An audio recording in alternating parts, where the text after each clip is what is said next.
그러면 이제 2차 전지를 어떻게 보면 지금부터도 관심을 갖고 주목해야 되는 섹터이기는 확실한데 제가 이제 2차 전지 투자자분들한테 많이 강조드렸던 게 이제 그 2025년에서 26년도에 그 북미 시장에서의 전기차 대량 생산 사이클을 말씀을 드렸어요. 그리고 두 번째가 이제 미연준의 금리나 사이클 두 가지 사이클 말씀드렸는데 이게 전기차 캐즘 구간은 분명 극복이 될 겁니다.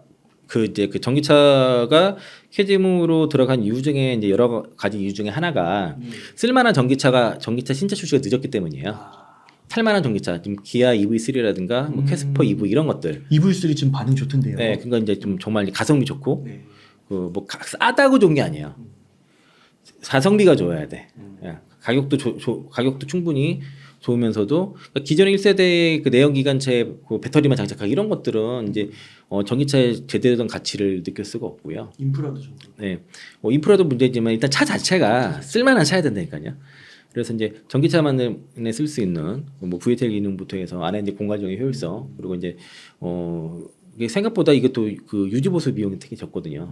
토탈 코스트가 상당히 적다는 게 전기차의 또 장점이기도 하고 그리고 이제 그게 타면서 삶이 좀 많이 그 변화가 생기기 마련인데 그래서 이제 그런 좋은 차들이 24년도 하반기부터 26년까지 좀 일찍 나온다는 거죠. 이제 그렇게 되면은 보통 이제 보급형 차들이 많이 나오는데 이 보급형 차가 나오는 것과 프리미엄 차가 나오는 건 다른 얘기예요.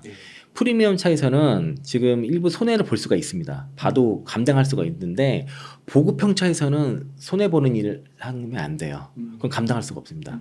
한 모델당 그 EV3가 뭐 20만 대 뭐 팔겠다고 했는데 그게 대당 손해가 난다고 생각해 보십시오. 어떻게 감당합니까? 안 돼요. 그러니까 이제 보급형에서는 충분히 경쟁력 있는 차가 나와야 되는 거죠. 안 그래서는 회사가 망할 수가 있기 때문에 그런데 지금 독일이라든가 특히 이제 뭐 북미에서는 포드 같은 기업들은 지금 전기차 시대에 대한 준비가 잘 안 됐기 때문에 차들이 이제 그 전기차 시대에 맞는 차들이 없는 거죠. 네. 굉장히 비싸기만 하고 무겁고 차가 무거운 거에서는 게임이 끝난 거예요. 네. 독일 차가 좋았던 거는 내연기관차 좋았던 거는 이 더 가벼우면서도 성능이 좋았던 거거든. 출력이 더 좋았던 건데 전기차로 가니까 더 무거워요. 차가 더 뚱뚱하고 무겁고 뭐 그렇거든요. 그러니까 이제 거기다 플랫폼이 없어서 그런 거고 이 플랫폼에 있어서는 이제 테슬라랑 이제 현대기아차가 상당히 잘 되어 있다는 것이고요. 근데 한 가지 더 지금 우리나라만의 지금 새로운 사이클이 하나 더 있습니다. 그게 바로 쇼커버링이에요. 지금 요건 제가 업데이트를 추가를 못했는데 제가 오늘 아까 보니까 요 외국인 보유 비중이 종목당 보유 비중이 다 비슷하더라고요. 크게 차이가 없어서 그냥 그대로 쓰고요. 7월 10일자 공매도 제가 잔고를 체크를 해보니까 2차 전지 주요 종목들 10개, 그 코스피 6개, 코스닥 4개 종목 중에 공매도 잔고입니다. 이게 크게 변화는 아직 없어요. 근데 포스코프체임이 코스피에서 제일 많고요. 7,500억 정도 있고 LG에너지솔루션이 6,700억, 포스코홀딩스가 2,300억 이게 좀 많이 줄었어요. 그리고 LNF 1,984억 이거 주가 빠져서 줄었겠죠. 네, 이건 그런 거 있죠. 그리고 SKC 1,555억, 금양 704억 있고 금양이 생각보다 많이 줄었더라고요. 그리고 에코프로비엠이 1조에서 8,300억대 주가에 줄었고요. 에코프로가 6,500억에서 이제 5,899억, 나노신스도 2,400억, 나노신스도 꽤 많이 늘었고 에코프로 HN도 있습니다. 근데 여기가 2조고 여기가 2조예요. 같네요. 네, 4조입니다. 이렇게가. 대략 한 4조 정도에 3조 9천 830가 4조 정도라고 보시면 되겠고요. 그럼 이 4조가 공매도를 상환을 언젠가 해야 된다는 거죠. 그렇죠. 그게 사이클이구나. 언제를 해야 될지. 그러네요. 언제 할지. 근데 보시면 외국인 보유 좀 보세요. 네. 특히 이 포스코피챔, 에코프로 BM, 에코프로 H 이 네 종목은요. 외국인 보유 비중이 여태 최고치입니다. 무슨 얘기냐면은 공매도 외국인도 많이 쳤고 기관도 많이 쳤는데 외국인들이 주식 매집이 돼 있어요. 요 포스코피챔, 에코프로 BM, 에코프로 HN까지. 이거는 포스코홀딩스 아직 뭐 철강주로 보기 때문에 50%에서 28%까지 26%까지 줄었다가 지금 여기서 멈춰 있거든요. 네. LNF는 원래 많았어요. 원래 20% 정도 형성이 있었고 SKC도 이제 외국인 비중이 15% 정도 되고 금양도 이제 MSCI 편입되면서 이제 늘었던 건데 그러면은 이제 외국인들은 보유 비중이 많은데 문제는 기관들이 빈집이라는 거예요. 대부분 기관이 수급이 많이 없어요. 대부분 반도체 쪽으로 가기 때문에 반도체가 지금 조정이 좀 일단 들어오고 있죠. 그럼 그게 어디로 갈 것이냐. 그런 자금들이 오늘 그래서 오늘 7월 18일자 기준으로 에코프로랑 에코프로 BM 그럼 장중에 이제 포스코피챔이나 포스코홀딩스 이런 것들이 에코프로 그룹주는 올랐고 포스코피챔이나 홀딩스는 올랐다가 밀렸거든요. 근데도 안 빠졌죠. 이게 왜 그러냐면 쇼커버가 지금 들어와서 그런 겁니다. 외국인들이 들어오고 있어요. 외국인 효과보가 지금 들어오고 있어요. 에코프로가 센 이유가 효과보 때문에 그래요. 효과보가 지금 되고 있습니다. 주가가 올라가고 있는데 공매도가 줄어요. 잔고가 줄어. 더 올라가겠네요. 그러니까 원래 공매도 커버를 안 하면 주가가 올라가면 공매도 잔고가 늘어야 되거든요. 줄고 있다니까요. 에코프로랑 에코프로 비해 공매도 잔고가 네. 올라가고 있는데 그럼 상환하고 있다는 얘기예요. 네. 기관들이 안 하면 어떻게 될까? 그래서 지금 여기는 뒤에서 말씀드리겠지만 이제 여기서는 없지만은 이제 무기한 공매도가 금지됐습니다. 2025년도 3월 31일부터 공매도가 시작이 되면 적어도 이제 그때부터는 1년 안에 이제 상환을 해야 되는 것이고 그리고 또 하나가 이제 지금 다시 말씀드릴게요. 일단은 공매도 목적 주식이 별도 관리됩니다. 지금은 공매도 그 대차를 할 때 목적을 기입하지 않고 다 한 번에 한 다음에 내가 뭐 여기 100주 있으면은 뭐 70주를 공매도용이고 한 거 뭐 현금 대차 용도로 쓴다고 하면은 70, 30 썼다가 내가 공매도를 더 쳐야 돼. 그럼 맘대로 여기다 가져다 쓸 수 있었거든요. 지금 그걸 못하게 막는다는 거예요. 그것도 이따 설명드리고요. 그리고 금투세 시행이 지금 이거 금투세 시행이 이슈 때문에 장이 좀 안 좋은 것도 있는데 오늘 뭐 이재명 그 대표가 또 관련돼서도 그 논의를 해야 된다고 또 말씀을 하셔서 지금 금투세 시행이 안 될 가능성도 있기 때문에 이러면은 또 지수가 올라가게 마련이죠. 그리고 이제 원안이 많이 알려져다 와서 뭐 2차전 쪽에서 이제 부정적인 채널 어디라는 걸 다 사람들이 이제 인식을 했고 그리고 뭐 어떤 애널리스트가 안 좋게 얘기하는 것에 대해서 이제 인식을 했기 때문에 영향을 덜 받고 있습니다. 네. 그 신뢰도가 좀 상대적으로 떨어져서 영향을 좀 더 받는 상황이다 보니까 공매도 세력 입장에서는 무기가 약해졌다라고 볼 수 있겠고요. 요거는 이따 설명 다시 또 드릴게요. 그러면서 이제 그러면 2025년 3월부터는 공매도 상환 압박이 이제 시작이 될 거다라고 보는 거는 이것도 왜 시작이 된다라고는 다시 말씀드리겠습니다. 그리고 그러면 이제 2차전 공매도 3차 대전은 곧 시작이 된다. 그래서 이제 그 2차전 투자자들이 지금 그 가짜뉴스 이런 것들 가만두지 않을 겁니다. 여다 뭐 언론 중재위원회든가 아니면 각 신문사 신문고에다가 다 신고하고 그리고 적극적으로 이제 문제에서 항의하고 막 그럴 거예요. 가짜 뉴스 같은 것들을 철저하게 가려내서 적극적으로 신고를 하는 일들이 벌어질 거다라고 볼 수 있겠고요. 그래서 이제 그럼 우리가 어떻게 되냐면은 적어도 이때까지는 가져가야 된다는 거죠. 테슬라 공매도 투자자들 최근에 테슬라가 40% 올라가지고 헤지펀드들이 피눈물 흘렸다는 얘기가 있습니다. 맞아요. 그래서 지금 뭐 헤지펀드들 뭐 패닉 상태라고 볼 수 있겠고요. 리비안도 8달러에서 18달러까지 올라갔어요. 지금 테슬라도 지금 거의 뭐 단기간에 40% 올라가면 공매도 다 박살난다 보시면 돼요. 이런 상황인 게 우리나라도 작년에 있었죠. 네. 내년에 또 없을 한번 없거든요. 네. 최근에 CS에서 1000억 공매도 불법 공매도 증거 과징금 270이라고 받았다. 역대 최대였다라는 거고 이게 이제 다른 증권사에서 대여 중이었던 것들을 주식을 반환이 확정이기 전에 그 매도에서 공매도 규제를 위반했다는 내용이었고요. 그러니까 매도 시점에서 그 해당 주식 매매 결제일까지 대여 중인 주식이 반환이 확정되지 않아서 이제 결제 불이행으로 이어질 소지가 있어서 무차의 그 공매도에 해당한다라고 이제 금융당국이 판단했는데 이게 이전에는 이게 불법으로 판명되지 않았던 건이라 해서 관행적으로 했던 것 같습니다. 그러니까 21년 4월 7일부터 22년 6월 9일이니까 거의 1년 3개월 동안 친 거예요. 여기도 21년 이거 11월 29일부터 22년 6월 9일까지니까 적지 않은 기간에 꽤 친 거죠. 예, 그래서 여기에 대한 역대 처리 과징금을 받았고요. 이게 얘네만 그런 건 아니니까요. 그래서 그 공매도 목적 주식만 따로 관리하는 식의 그 대차 관리 시스템이 바뀌게 되고요 앞으로. 그래도 이게 개선이 이루어지는 거네요. 네, 이게 이제 기관 투자자들이 이거 못하겠다고 버텼던 중에 하나예요. 이게 사실은 그러니까 차입 단계에서 공매도 목적을 기입을 하고 그걸 별도 관리한다는 거죠. 그러니까 이제 여태결정과 그 증권금융 각가지 시스템을 이제 시스템의 기관이 주식을 차입할 경우에 공매도 목적이 뭔지를 이제 입력한 메뉴를 실시한 계획을 하고요. 이거를 이제 LP랑 MM 등한테 통보를 했습니다. 네. 설명이 열어서 이제 방침을 알렸고 이게 왜 이런 일이 벌어지냐면은 그 전에는 이제 대차 목적을 따로 입력하지 않아도 됐거든요. 그러면 이제 공매도 위에 다른 목적의 물량까지 구분 없이 표출이 돼가지고 이거를 공매도 목적이 아닌 거를 공매도 목적으로 사용할 수가 있었어요. 근데 이게 막힌다는 거죠. 실제로 해서 불법 공매도를 한 일부 기관이요. 그 실시간 거래 도중에 공매도용 대차 잔고를 제대로 관리 못해서 실수로 무차익 공매도 했다라고 주장을 했거든요. 말도 안 되는 거죠. 이렇게 주장을 했어요. 그러면 금융당국 입장에서는 그래? 그러면은 목적을 구분하면 되겠네. 공매도용과 그렇지 않은 거를 구분을 해주자라고 한 거예요. 사실 이거는 기관들이 하고 싶지 않은 거였는데 그렇게 변명을 하니까 이거는 스스로 자기 부담 판 겁니다. 그래서 실제로 뭐냐면은 100주를 빌렸어요. 100주를 빌렸는데 이제 공매도 목적이 60주고 현금 담보보 거래가 40주를 잡았는데 그러면 60주만 공매도 칠 수 있잖아요. 그렇죠. 그런데 여기서 이제 상환기간 연장하고 공매도 주문도 60주 안에서만 할 수 있는 거예요. 근데 회사 기관 내부 사정으로 정책이 바뀌어가지고 이 차의 100주 중에서 70주를 공매도 치기로 바꿨어. 그럼 어떻게 되냐면은 10주를 별도로 빌려와야 돼요. 그러면 총 110주가 빌려와야 되는 거죠. 아, 이미 빌려온 거 말고 또 빌려와야 돼. 예, 별도로 빌려와야 되는 거고 아니면 60주를 상환을 해. 아, 다시.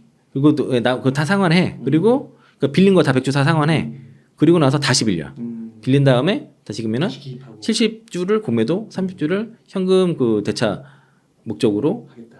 그 현금 담보 거래로 이렇게 이런 식으로 이제 목적을 바꿔서 하는 거고 그래서 이 기관이 얘기하지 않습니까? 사실상 빌린 주식을 상환한 뒤 다시 차익하거나 차입량을 기존보다 늘리는 식으로 대응해야 할 전망.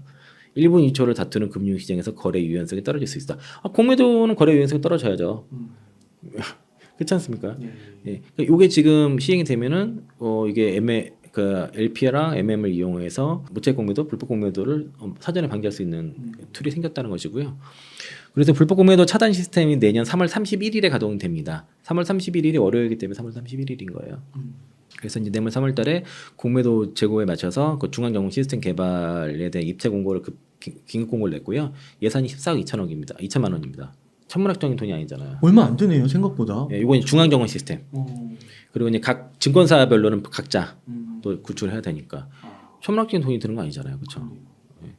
그래서 8개월 동안 이제 사업 기간 8개월이고 이제 내년 3월 30일 가동 목표로 해서 이제 개발이 들어가는 거고요. 그리고 이제 원래 이제 그 당정에서 요거 내년 3월까지 그 공매도 전산 시스템 마련하겠다고 약속했기 때문에 그 약속을 지키는 거다라고 볼 수 있겠고 그래서 이제 요 핵심이 뭐냐면 이제 기관 투자자가 자체적으로 그 관리 시스템을 도입을 해야 되고요. 한국거래소에서 중앙 점검 시스템으로 도입을 해가지고 기관의 모든 주문을 살펴보는 형태가 되는 거예요. 그래서 기존의 기관의 잔고 시스템에서 내보내는 이제 잔고라든가 장외 거래 정보를 받아가지고 이 모든 주문 내역과 대저해서 무채 공매도를 3일 이내 전수 검사하는 방식입니다. 그러니까 이렇게 되면은 92% 이상을 잡아낼 수 있다는 거죠.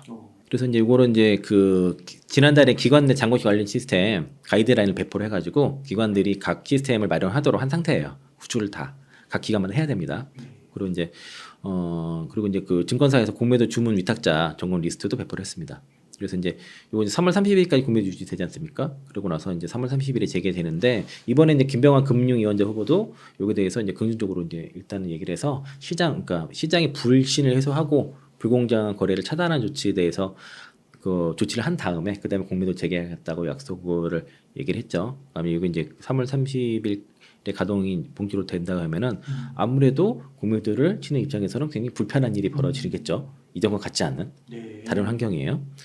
또 그러면은 이거 3월 30일인 걸 잘 기억을 해주세요.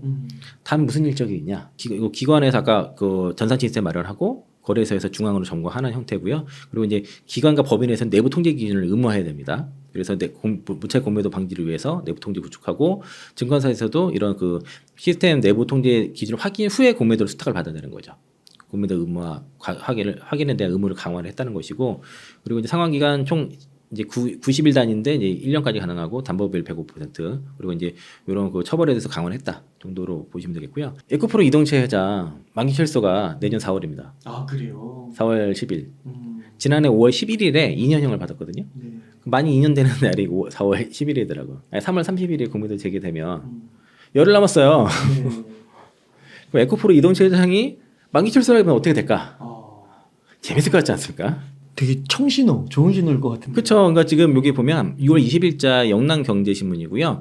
그러니까 이동채 전 회장 사면 기대감, 포항 양극 소재 생태계 조사, 뭐 2조 블루베리 투자 계획 탄력 이렇게 해서 그 윤석열 대통령이 포항 방문을 했는데 여기 에코프로 그룹이 이 윤석열 대통령이 있는 자리에서 그 주관한 자리에서 전국 8개 시도 투자 양의각서 체결에 합류를 했다는 거죠. 그래서 이제 이동채 전 회장의 특별 사면또는 가석방에 청실호가 켜진 거 아니냐는 기대감이 나오고 있다라고 이제 기사를 이렇게 있고요.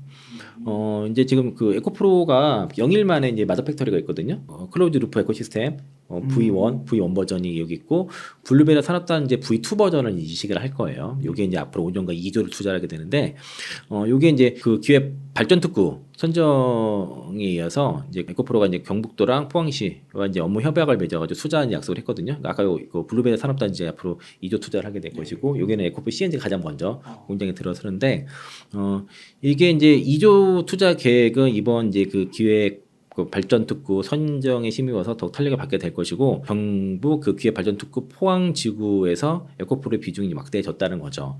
근데 그러면은 이러한 사업을 탄력을 받기 위해서는 그 이동태 전 회장 역할이 중요했다라는 게 여론이 형성이 됐다는 거고요. 그리고 이제 지난해 이제 5월달에 2년형을 받았잖아요. 그리고 이제 그 가석방 요건이 복역 기간이 원래 그 3분의 1이라는 요건을 충족을 했는데. 통상 70% 이상의 수강기를 채운 수용자들에게 그 하는 원칙이 있대요. 그 가석방이라는 게. 그러면 지금 한 2개월 모자란 거거든요. 조기 석방이네요, 그러면. 예, 가석방이라는 게 원래는 그래서 그런데 보통 60% 정도로 하게 되면은 보통 가석방을 해줬대요. 관행적으로. 근데 이제 대체로 보통 70% 이상 수감한 채용자들한테 하는 걸 원칙으로 대체로 했다는 거예요. 그래서 모자란 거죠. 그러면은 이게 저 3개월이 지나면 언제면 그 9월이에요. 아쉽게.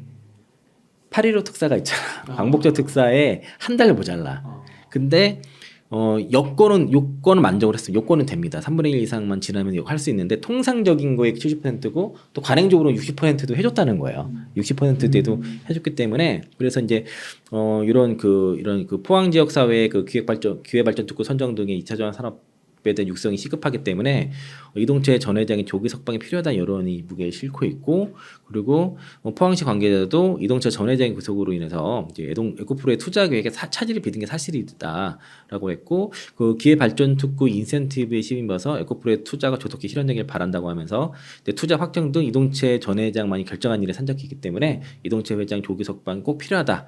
라고 하면서 이제 오는 8.15 광복절 특사를 기대했다. 안 나올 수도 있잖아요. 근데. 그러면 언제냐? 내년 4월. 근데 내년 3월 31일에 공매도 상환인데 제도가 바뀌어요. 더 공매도들이 더 공매도를 하기 불편하게 바뀌어. 근데 아까 얼마 있다고요? 이 10종목에만 4조가 있다고. 4조가 있다고. 4조가. 바닥인데. 근데 외국인들은 보유비율이 많아요. 공매도 포지션을 청산하면 공매도 차익을 내면서 주식 올라면 주가 수익도 같이 보는 구조인데 기관들이 주식이 없다는 거죠. 지난해랑 비슷한 상황이에요. 그럼 기관이 들어오겠네요. 들어와야죠. 그러니까 지금 기관들 들어오고 있잖아요. 어제 오늘 좀 들어오고 있잖아요. 그렇구나. 그러니까 효과를 해야 돼. 이거 내가 볼 때는 기관들이 포지션 위험해요. 포지션 위험해. 지금 외국인들이 슬슬 들어오는데 아직 기관이 적극적으로 안 들어오고 있거든요. 들어오긴 들어오는데 몇 개 들어오는데 아직은 이걸 낌새 못 채는 애들도 있는 것 같아. 그러니까 이제 업황 바닥과 주가 바닥이 다를 수가 있어요. 특히 이제 이게 뭐냐면 기한이 생겼잖아요. 첫 번째 기한은 8월 15일까지에 이동차이 나오는지 나오게 되면 재미들 것 같지 않습니까? 주가 안 올라갈까? 그것 때문에 빠진 적도 있었는데 분명히 움직일 거예요. 그리고 단기적으로 올라가. 그럼 올라가게 되면은 그 밑에서 내가 쇼커버 안 한 사람들은 손실이 나기 때문에 자연적으로 쇼커버 이렇게 불러지는 일이 벌어질 수 있기 때문에 그리고 그게 안 되더라도 내년 4월 10일 초라는 거죠. 얼마 안 남았어요. 길지 않습니다. 9개월입니다. 길어봤자 9개월이고 우리가 모든 일을 하게 되면 시간에 쫓기게 되면은 지게 돼 있어요. 주식도 내가 돈을 투자했는데 언제까지 돈을 빼야 되는 돈을 투자하게 되면은 꼭 빠질 때 그때 가서 주식에 빠져서 못 찾는 경우가 많거든요. 아니면 저가에 던지게 되고 기한이 있는 돈을 함부로 주식 투자하지 않는데 지금 공매도 세력들은 기한이 있는 돈을 쓰고 있는 셈이 된 거예요. 무기한 공매들은 앞으로 못 치게 되면 앞으로 추가로 치는 거에 대해서는 못 치게 되니까. 그러네요. 그럼 또 아까 말씀해주신 이런 또 이슈에다가 전 세계적인 그런 거 봤을 때 전기차 품질도 좋아지고 가성비 있는 것도 나오게 되고만 이게 겹쳐지면 또 어떻게 될지 모르겠네요, 진짜. 그래서 이제 그러니까 전기차다운 전기차들이 나와야지 캐즘 이런 것도 극복이 되는 거지. 그러니까 이제 단순하게 이제 차로 이동하는 수단이 아니라 그 안에서의 이제 공간의 혁명으로 쓰이는 것들. 이번에 GV90 보시면은 문이 이렇게 열리잖아요. 이렇게 열려서 안에 공간 의자도 돌아가게 만들고. 그리고 그 PV 시리즈 보면은 공간이 다르잖아요. 그런 게 진짜 전기차라고 보시면 돼요.